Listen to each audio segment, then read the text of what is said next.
Hi, everyone. Welcome back to Woman's Splain. Today we have a very special guest, Nirupa Konijeti. She is the founder of the Bazaar Supper Club. Really exciting, different dining experience. And I'm going to pass it off to her to do a little intro and then learn more about her story. Thank you so much for both of you for having me here. It's such an honor to be, sitting and speaking and have the chance to tell my story. I am Nirupa, the founder of Bazaar Supper Club, and it's an intimate dining, dinner party, communal dining situation that I run out of my apartment every month, roughly every month, for strangers, for about 18 people. So it's a very long communal table that I host with a lot of South Asian influential food from wherever else the food might come with my own take on it, and it's just my way of playing in the kitchen and then having the other side reciprocate that. So like, what more would I want than me going crazy in the kitchen and then a table full of people would love to eat it. Sounds Like, I would awesome. love to Sounds feed amazing. people. Yeah. One of our favorite things, people and food. So we're so excited to have you. Thank you. I know you have a really interesting background. You grew up in India and you've been in New York for a while, which is the cultural hub for food as well. Tell me a little bit about your upbringing and what got you interested in food. I grew up in India, in South India. It's a city called Hyderabad. And I grew up in a very traditional Indian household. And we were, I guess, I was very much in a shell. I was like a frog in a well. I was told what to do, and that's all my brain knew. So I just followed orders for 20 years of my life. But the pivot point came when I was 18, and I actually fell in love watching TV, specifically cooking shows on TV. We had one small TV in the household. My mom used to watch her evening TV shows, and my favorite cooking show used to actually air at the same time as her favorite evening show. So whenever there would be ad breaks, I would switch the channel to my cooking channel and I would watch it. That's just how I fell in love with cooking, watching food shows, and it just, how do I put it? I was raised in a way where I was told what to do all the time, but I never really knew if I liked something by myself. Yeah. And that was the first time in my entire life where I actually fell in love with something organically. And I just went deep, went for it. I, convinced my mom to buy me a small oven. I begged her literally for 6 months and she bought me one, and I would just bake every day. I failed so many times. And back then we never really had like video socials. We would have YouTube channels and I would just watch a ton of those and just bake at home all the time. And that's how the crazy baker went into my head, and I became one of those people. So I come from a world of food, right? India has a lot of food. There's a lot of culturally rich food as well. But I really loved pastry art. So a dream of mine was to go be a pastry chef. Not necessarily my parents' dream, but it was my dream at 19 after doing that. And I used to host pop-ups back in college. I used to host cupcake pop-ups. And I just went, I don't know, kind of at the deep end. And by the time I finished my college, I knew I had to be a pastry chef, which did not pan out. If you can see what I'm doing right now, it did not pan out. My dad basically absolutely rejected the idea, and I think it just went to bed.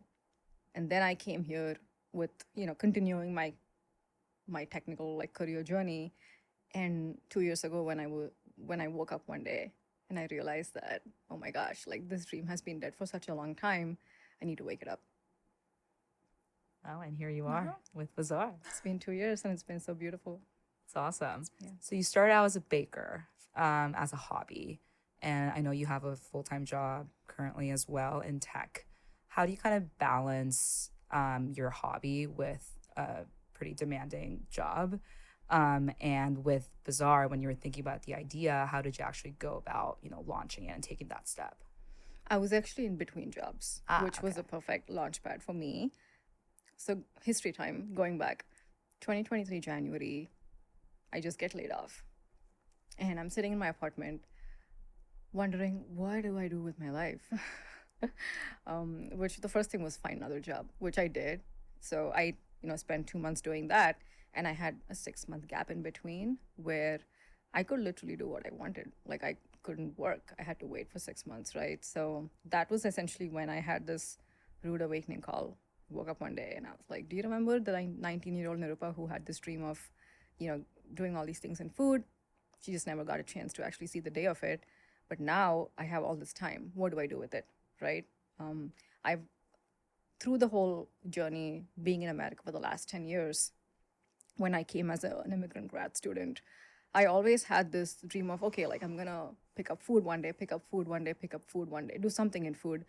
And I was either lazy or I was just putting it off, or, your visa necessarily doesn't, it restrains you from doing other things outside of a full-time job. So they had a lot of mental barriers, which I couldn't go past. But 2 years ago, I just woke up and gave myself that push saying, do what you need to do. It'll work out itself. So to your question, I had that 6 months of free time in between where I was doing a lot of research, right? Number one, I had to find a way to play with food. Number two, I had to find a medium where it would work. What would that medium be, right? I noticed there was a trend that was going around, which was a lot of people coming out of the pandemic, trying to find third spaces. And I noticed that dinner parties started having a moment, and I just jumped on that train. It was very organic. It was not something I planned. I don't think things work that way. So I just jumped on that train, and I started, teaching myself how to cook. I used to call my mom, FaceTime for hours. She would teach me how to do things. And that's just how I kind of went back into cooking. Not baking, but cooking, right? Because I had to feed dinner. And how else would I feed dinner? Like, I had to learn how things were actually made. So I learned a lot of that through, a ton of practice, a lot of research. And then I was hosting through another platform for a little bit. This was before I even had the Bazaar page. Bazaar, I only launched maybe 7 months into doing this, because one day I woke up and I was like, okay, well, how is the world going to know about this? Like, how do I invite people? Who are the guests? Like, I want everyone to know about this. How do you bring people to your table? So that's how the whole social media storytelling triggered, which didn't start with me telling in a video. I was very shy, still very shy. Doing this scares the shit out of me. But here we are. Here we are. Yeah. So did you start just cooking for your friends in the beginning, or honestly, just testing things out, recipe testing in the kitchen. And then I was working with this other platform for a little bit where it's like Airbnb experiences, where you could host an experience and then, it would open up to strangers. But I think it was more so tourists who were, coming through the city. So it was a different audience. And when you were working in tech, obviously I know you came from a background of food and you were baking as a child and in your childhood, but when you were working in tech in your adulthood, were you cooking a lot at that point? Or was like Bazaar reawakening sort of that passion? The latter. Yeah. Yeah, I was definitely cooking a lot at home. I cook actually much less now than I used to cook back in the day for myself. But Bazaar was a lot about, relearning techniques, which I had, put to bed for a while, especially in, where else? Like, how would I one day like go and test pavlova in my kitchen? Like, there's no way in hell I would actually do it for myself. But if I were to cook for you both, I would do it. I would be like, oh my gosh, I have to feed these girls. Like, let me try something fun and cool and like something they would like. That sort of brings the excitement out when you cook for people, whether you know or not. So tell me about the first one that you ever did. So what did you cook? How did you come across it? How did you decide on the recipes, and like how did it go? And also, how did you invite people? And who did you invite? I was such a mess in my head. I don't think it came out like that. At least I hope it did not. The first dinner was back in July 2023, so a little over 2 years now. We had 12 people who came for the dinner. I think like that's also a lot of people in a little New York apartment. I mean, like 10. Oh my you God, guys, that's I was still a living in lot. a studio apartment. Oh my gosh. Up in like Midtown West, like near Hell's Kitchen. And my bed was right there. And it's like so New York. It's like you're like the tables, like, yeah, we're just here. They couldn't be bothered. I was the one who was going crazy in my head thinking, oh my gosh, there's a bed right next to the dining table. This is so cringe. But nobody noticed. Because the food was amazing. It was just an interesting perspective. Just nobody noticed. Yeah. I think everyone's in their own world when they come in. Totally. And they're also nervous when they come in. They're showing up somewhere they would have never been, sitting next to someone they've never eaten food with. They are nervous themselves. So you can overthink all you want, but that was me overthinking, and people just enjoy the experience. Yeah. And so when you invite people, are they like in groups of people they know, or No. are they completely random? Okay. My most of my dinners are people showing up solo. Wow. Okay. And how do you find people to come? You post on social media, but before you kind of had a platform. Yeah, so before, like I said, I had a platform. It was one was called Eat With, and then Airbnb also had experiences where you could just post it, and then the crowd was a little bit different back then.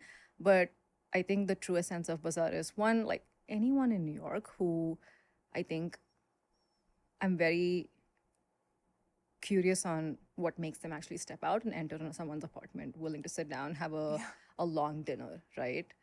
It fascinates me a lot. I was someone when I kicked off the whole dinner series.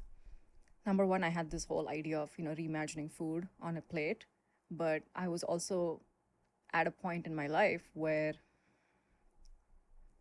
I was challenging friendships in my life, and I think I was also evolving a lot as a person, and it made me want more. I needed more from friendships, and I wasn't necessarily getting that. So there was this other side of me that was also craving this, like who are my people in this phase of life, right? I had to kind of go on that search journey. Where do I find people like this? I had no idea. I don't know where to start. Where would you start? I also just quit drinking, which means you would necessarily not find me in a bar or a club, right? So what is a third space where there are people like me who are in the same boat? So I just made it for people like me who also happen to enjoy food or not, right? You could come for the experience, you could also come for just sitting down, having food with strangers for a long period of time. We don't necessarily have end time to our dinners. Our dinners are usually 7 p.m. and I end it with late. That late could be 12 a.m., 1 a.m., or 2 a.m. We've had dinner parties go up until 3 a.m. too. I call it a camper style dinner. Campers are people who sit at restaurants once their meal is done and they don't leave. And it pisses restaurants off, but I don't have a restaurant to run. I think it's just a very simple dining table. So I just let people sit, hang out as long as they want, camp around the table. And it's just, like having family over, letting the candles burn till the very last second. So fun. Wow. Yeah. I'm sure you've also heard a lot of stories from the people that have come to your dinners, become friends, have social relationships. What has that been like, and what has been the reception? It's been wonderful. I think one thing I will say to sort of like let the pressure off is a lot of people might not see each other who come to the dinner. And I urge people to not come in with that thinking that I'm going to find my lifelong friend at the dinner, right? It could be a very beautiful one time experience where the three of us would sit down, exchange life stories. And if we happen to cross each other's lives another time, great. But I think New York is also so transient of a city that people who come to dinners are either they just came to the city, moved from across the coast. There are people who are probably leaving the city and they just want to have this one last meal before they leave. There's people who are in the city for a short amount of time. We have people that are, just visiting as a tourist, which is very low chance of that happening. But there's all these different types of people, so it's hard to actually say when you would meet the other person. But it's such a beautiful one-time experience, and those who actually want to take something out of it will take something out of it. Like I actually made 2 very wonderful female friendships through the dinner parties, and things take time too, right? You have to build. Course.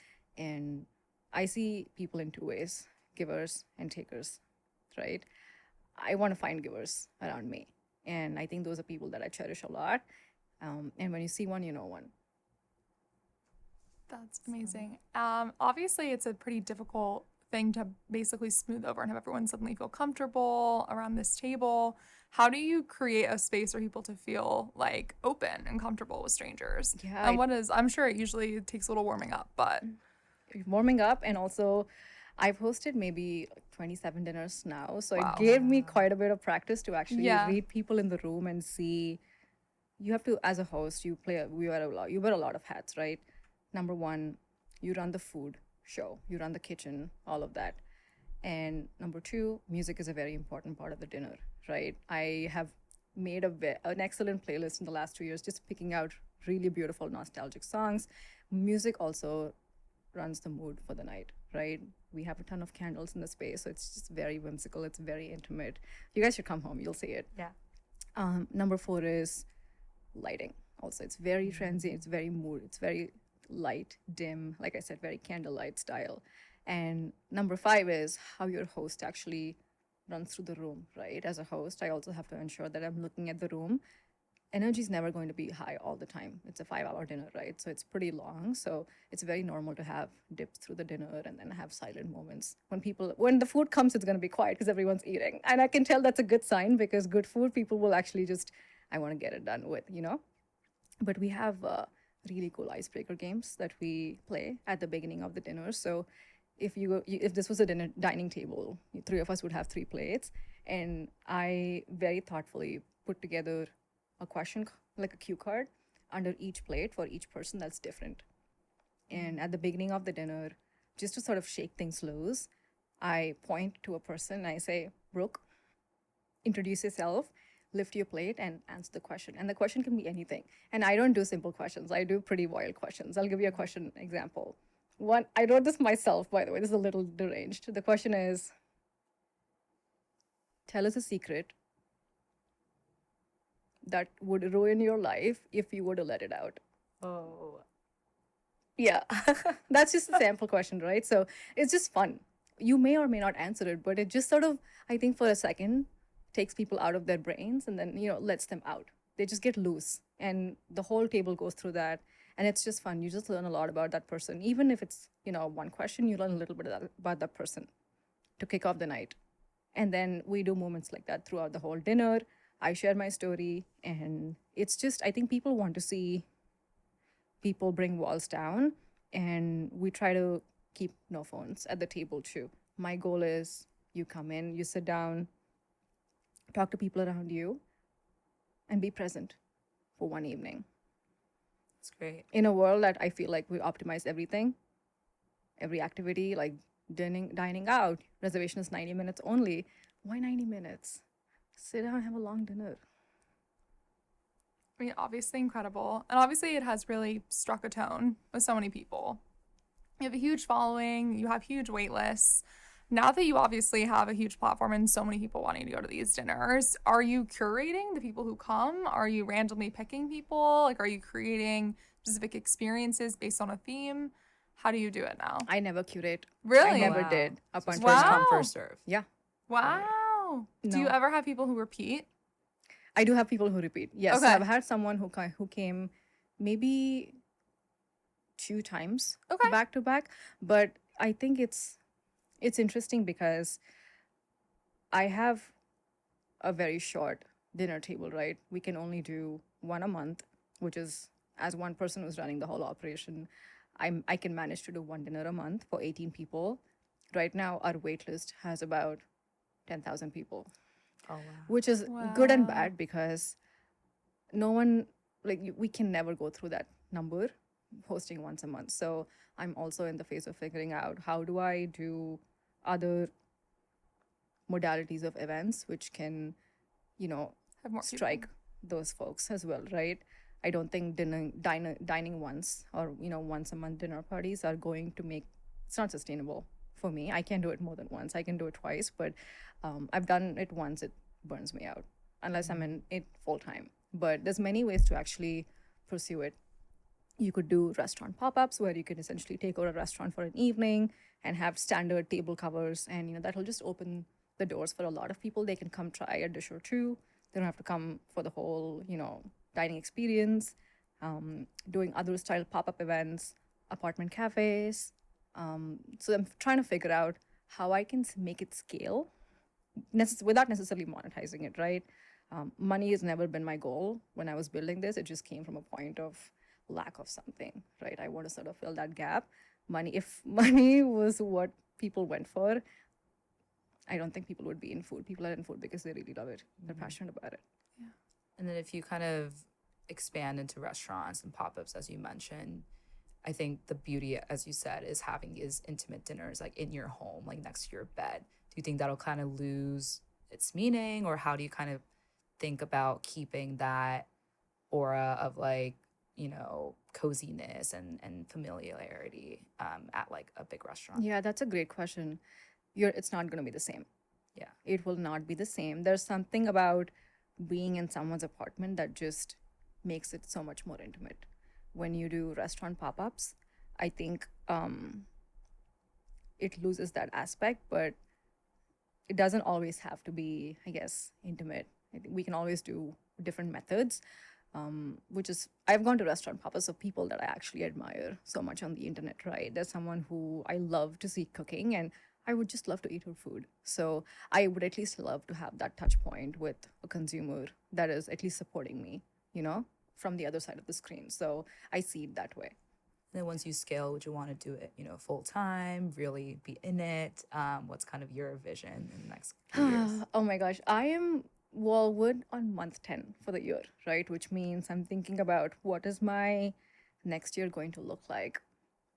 I haven't said it out loud, but it would be amazing if I could just take it full time next year, which means a lot of things will have to pan out. But if it would be incredible if I had the opportunity to just give it my all. I think right now I have a day 9 to 5, which takes, let's say, 60% of my time. I have 30% that I can use to build this. I always wonder what would it look like if I could give it 100% of my time. Yeah, and I have to explore it, and I will regret it if I do not do that. I mean, a lot of obviously the labor from this is you cooking. Have you considered not cooking and having more dinners? Because obviously that's like significantly laborious. Is like you obviously planning the recipes and learning it and buying the groceries and going through all of it. Have you thought about being able to scale through just having it catered or like having an outside chef come in? Or do you think that'll ruin the magic? I think no, I love cooking with my hands. I love Okay. cooking with my hands. I think there's something about food made with love, and that's the feeling I get when my mother makes food. Okay.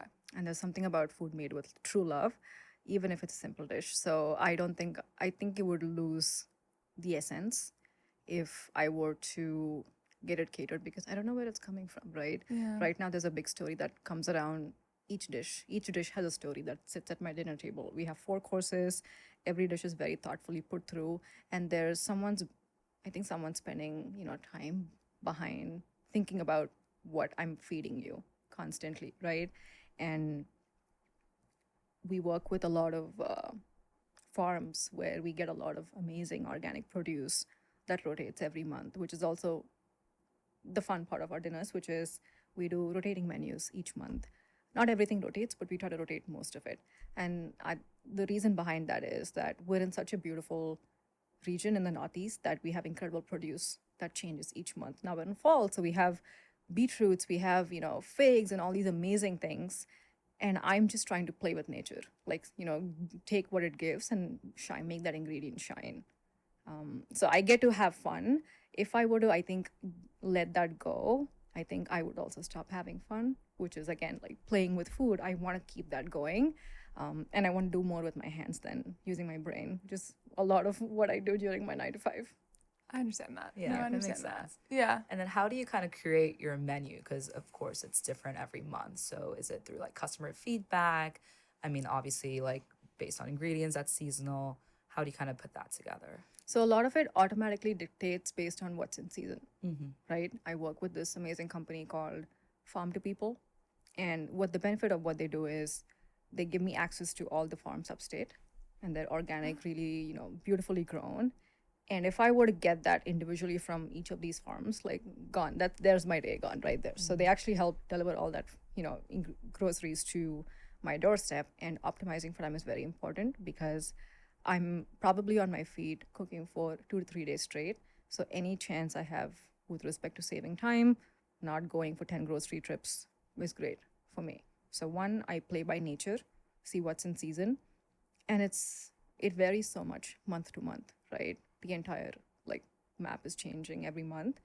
And number two, I'm chronically online all the time, so I get a lot of what if ideas hit my brain at 2 a.m. and I just make a note in the notes app. And whenever I'm recipe testing for the following month on what I should make the menu out of, I recipe test a lot and see if something is close to almost working, I'll just go with it.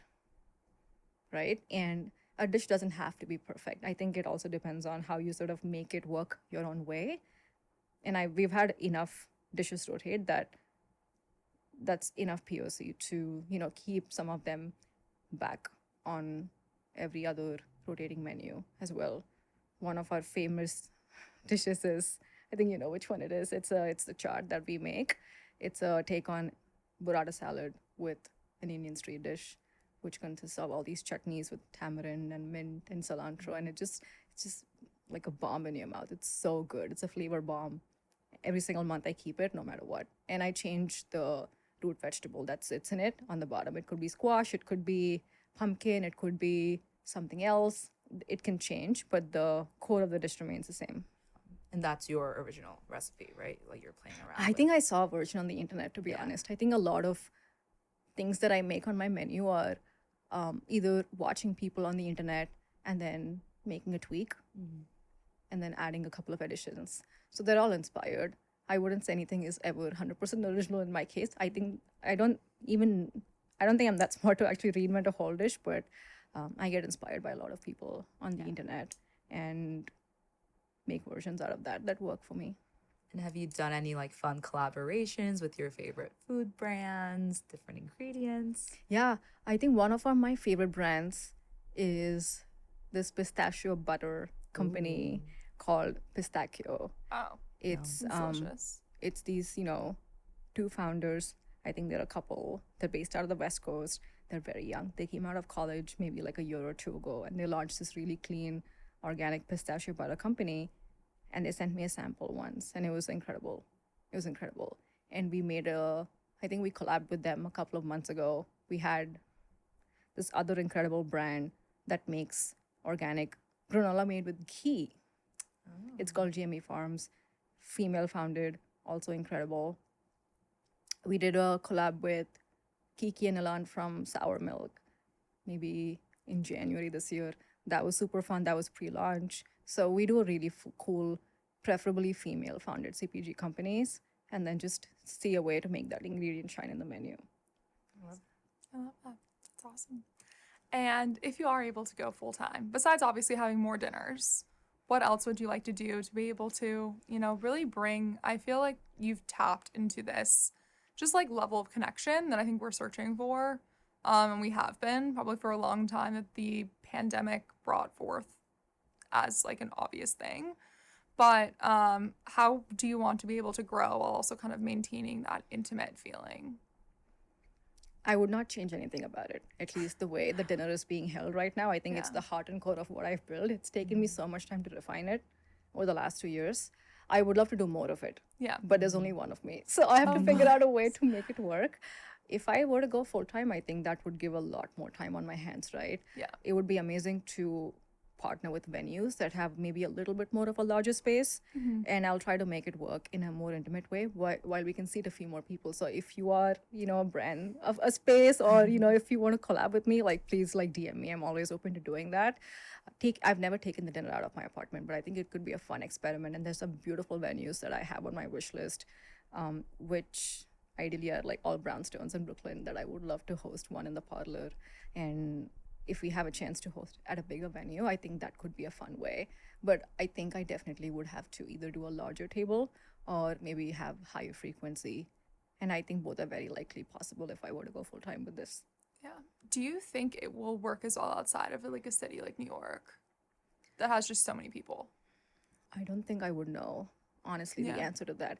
What I do know is there is definitely a need Yeah. and there's a want for something like this, not just in New York. COVID was a global pandemic, right? So a lot of people sort of lost touch to going back to how things were. So I do see, like, I do a lot of research on the internet, and I do see a lot of supper clubs bop around all over the world, every single continent probably, except Antarctica. So there is definitely a need for people craving either connection, either a third space, or finding a way to support people who are just doing cool shit. I think this is the era where a lot of us are pursuing things outside of our 9 to 5, and I think that has been the opposite of what our parents did. They would work a steady 9 to 5. They would retire in that. They would work 30 years, super loyal to the company. Now I think a lot of people are taking risks and really building a life they want, or at least giving it a shot, right? So I feel very lucky to be in a time where we're having the chance to take a chance. Yeah. And I kind of feel like New York has a lot of, food brands and other founders, very similar.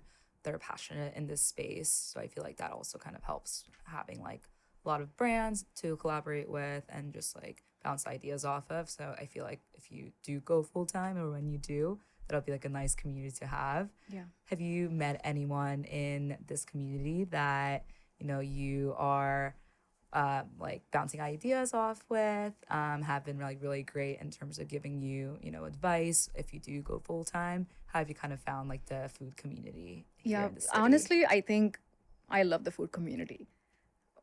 You can see my eyes light up when I talk about the food community. And if you were to talk about my corporate job, like you would get very different answers and you would get very different smile ratios on my face. But people in food, in my opinion, have been the nicest, to be honest. Part of my job is also going out, and I've built a network of people around me, right? And these are all people who've either pivoted from a career or are in the middle of pivoting a career. So they're all people who are actually going and building something. And it's so inspiring to be around people like that, number one. And a lot of them are women creators too, so I do meet a lot of them. I do have coffee chats with people. The best part about being in New York is there's so many like that, building CPG brands, starting something from scratch, completely pivoting their career. And if I cannot take an advantage of that now, like it's a lost opportunity. So people in food have been incredible to me. I meet a lot of them, and I'm lucky to be called to, events or dinners where I get to meet other people, and it's just a compounding effect as well, right? So I have some people that I seek advice from, who I take mentorship from as well. But these are all people that I see myself in 5 years and 10 years. And it would be such a dream to actually, build that career for myself. And again, like I said, my dream is to just basically do really cool shit with good people. That's it. Yeah. Do you think long term you want to be like a chef and open your own restaurant? Is that kind of in the cards? Definitely not a restaurant. I think restaurants are definitely not for the lightheaded. They're very, very intense businesses, and New York is so ruthless with restaurants in general. So definitely not restaurants. I've been asked this before, and every single time I say I do not want to work. I mean, I do not want to run a restaurant. I would love to work in a restaurant, but it's also very intense, right? For me, I mean, right now it's such an amazing time because we're living in a world where people are able to monetize doing many things which traditionally never existed, right? Private chefs could previously never have a phone or record within someone's house. It was fully private. You never knew. But now, like, you see people telling their stories, and Meredith Hayden is an example where she built a whole amazing career, and she's under 30. And it's just so inspiring for people around, that group to actually see someone take it off.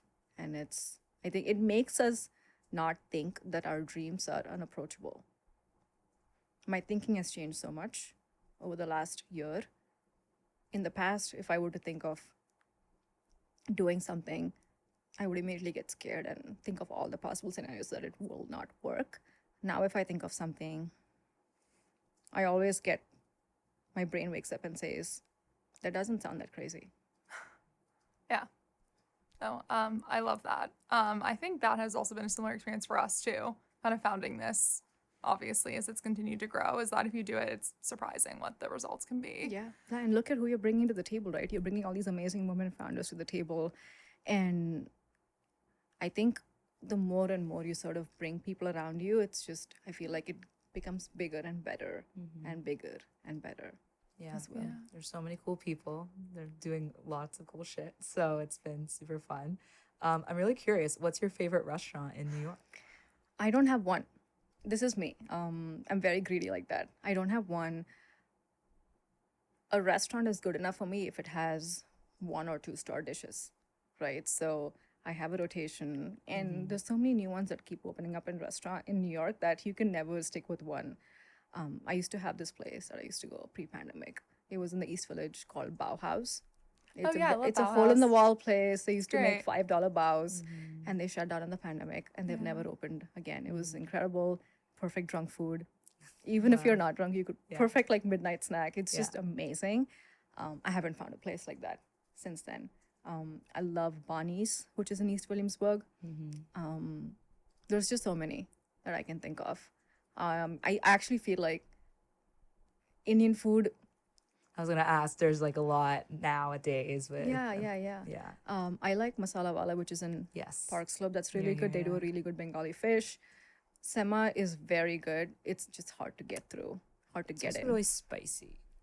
Yes, Like yes. more so than other Yeah, it's places. so South Indian food is a lot more spicier compared to North Indian, but also the food here is a little bit more sweetened as well. So if you would truly were to taste butter chicken or chicken tikka masala and you would go to India and eat, I promise it would taste so different. Yeah. It's definitely more gentrified here for sure. Yeah, of course. Yeah. I mean, that's with a lot of Asian food, honestly. Yeah. Or American taste. Speaking of, you are a solo founder. You're a one-woman operation, in fact, with something that's very challenging and difficult. How have you been able to kind of continue this journey as a solo founder? And how have you kind of found your community and found the support that you needed through, I'm sure, very difficult times? Yeah, I recently actually started implementing this method.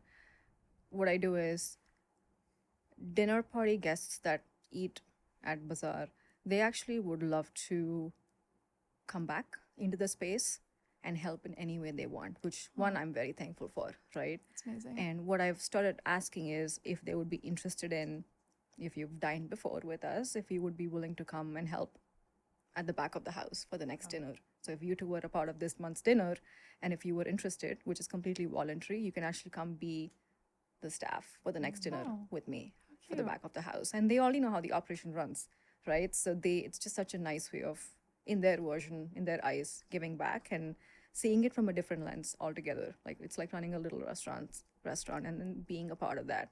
And if you're someone who's trying to go into food, I think it's a very fun way to gauge how fast things actually move in a kitchen when you're feeding 20 people at the table. Yeah, because you're doing the cooking, you're doing the serving, you're doing the hosting, you're writing the questions for icebreakers. Yeah. So it's just not just the cooking. Yeah, and I think the recipe for failure is me trying to do everything. Yeah. Which me being the control freak that I am, I want everything to work out well at the dinner, right? I don't want any stone left unturned, but I don't have to do everything to optimize being present at the table, right? I also go and shake people off sometimes at the table, and it's just fun to sort of have that touch point with your consumers, right? Consumer is not the right word, but just people that I'm feeding, people that I care about for the evening. So with help at the back of the house, I can take a breather, and I have people that I trust, and women are very good at doing things as well. Like I don't know how men would be able to pull it off, but all our volunteers are women, and it's always a woman-based team. I have a friend who comes and photographs, and she's again a person that I've met through the dinner parties, and we have become friends, and now she is the photographer for Bazaar too. So it's just a fun way to sort of bring people back and see it become bigger and better with time. That's incredible. And as you do scale and grow, how do you think you would be able to hire someone to be your partner or to work under you? Would it be someone maybe from the dinners? I feel like you, to some my experience. Yeah, we have an incredible community. Yeah. And so many people have expressed interest to just come and help. It's amazing. Right. We've also had pastry chefs who are either working here or are just finishing up culinary school who are interested in coming doing a dessert for a dinner. So there's many ways of it actually manifesting. The true key here is when we get to that point, how do we actually want to make a team? I would love to have, powerful team and, execute these amazing things. We're not there yet, but it's also because we're not trying to scale at the moment. Again, it comes with when you scale, how do you want to scale?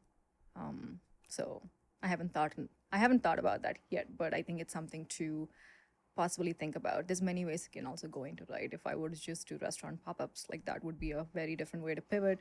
If I was just doing, dinner parties, it would try to remain the same, which is very manageable with the model that we have going on right now. Yeah. Well, I love what you're doing. I think it honestly is bringing something so necessary to a lot of people's experiences, and really solving this just ache, I think, for in-person connection, and being authentic, which is incredible and touches on your roots as well. Really excited to see where it goes. Thank you. honestly. Thank you. Just honored to be Thank you. here. No, absolutely. No, this is my dream. This is such a dream of mine because I've so longed. Like, what an honor is it to actually complain about something that you hope love that it doing. would be a It's true. dream one day. And my number one goal is yes, I'm doing all these things, but I also want to ensure that people who are on the other side at the table, like, how are they feeling? You know what I'm saying? I think it's very important to get an idea of what do they feel like when they walk out of my apartment, right? And one thing we do at my dinner parties is, since the very first dinner, actually, I have a wall of sticky notes, yellow sticky notes, that I ask people to leave something behind with a pen. So, a question I would ask them is, how are you feeling tonight? Like, what do you feel like when you're leaving the apartment? And people just pour their heart out. Some people are not good with words, some people are just write a lengthy letter on it. And I go, once everyone leaves the apartment, the next morning I wake up and I just read it. I call my wall of fame. So if I'm having a shitty day, I'll just go there, read some sweet notes. And it's just incredible to see people say things like, this just was such a warm hug. Someone, I think, who was a lawyer, she was completely burnt out at work. She came to a dinner, and this was one of those lengthy dinners where people left at 2 a.m. She hugged me at the end saying, I've been so burnt out, this cured me. I would not even imagine someone saying things like that. So it's just incredible to, I think, the last thing I would want something like this be is transactional, right? I want this to be a very immersive emotional experience. And if one could remember saying, that was a cool night, that's success to me.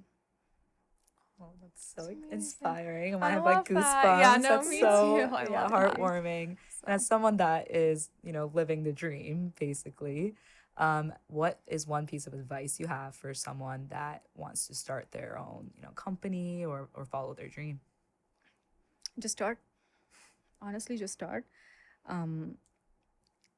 If you asked me this 3 years ago, I would have zero answers to give. But I just saw how much one can build with time if you really put your heart and soul into it. And I think just this community is an example of, if you were to put your heart and soul into something, how beautifully it can grow. And we have such a beautiful community, right? And it's only been a year and a half since we've been doing all this. And I can't wait to see the growth that we still haven't seen yet that's about to come our way and everyone's way. And I think time is such a beautiful compounding effect. And if you start now, like, who knows where you're going to be in a year from now. So just start. Yeah. Well, thank you so much. Bazaar is once a month, as you mentioned. How can we find you on social, and how can we get on the wait list? It's very simple. So we have a guest list that you can sign up for. If you go to our profile, there's a link in bio that says join the table. Just go and put your email. And whenever we have a dinner party that's approaching, I'll usually go and throw a few stories on there, and then we'll send an email list out to all the dinner party guest list. And it's first come, first serve. The tickets will go live, and usually they sell out in 5 minutes. So it's almost like a Wow. Hunger Game situation, Yeah. which is That's a little incredible. absurd to say and hear about. I wish it was not this crazy, but you'd be alerted. And, if you grab a table, I will feed you. That's amazing. Well, thank you so much, Nirupa. This has been lovely. I'm so excited to see where Bazaar goes. And where can we find you on socials? What are you guys under? Bazaar Bazaar_NYC. Okay, It's Bazaar on _NYC. Instagram. Yeah, Okay, and well, TikTok. follow Bazaar. Maybe you'll be eating at Nirupa's table. And thank you so much for listening. And as always, reach out to us, womansplainpod1@gmail.com or womansplainpod on all the socials. And thank you so much, Nirupa. And thanks for our listeners. Thank you so much. It's been Thank you. incredible.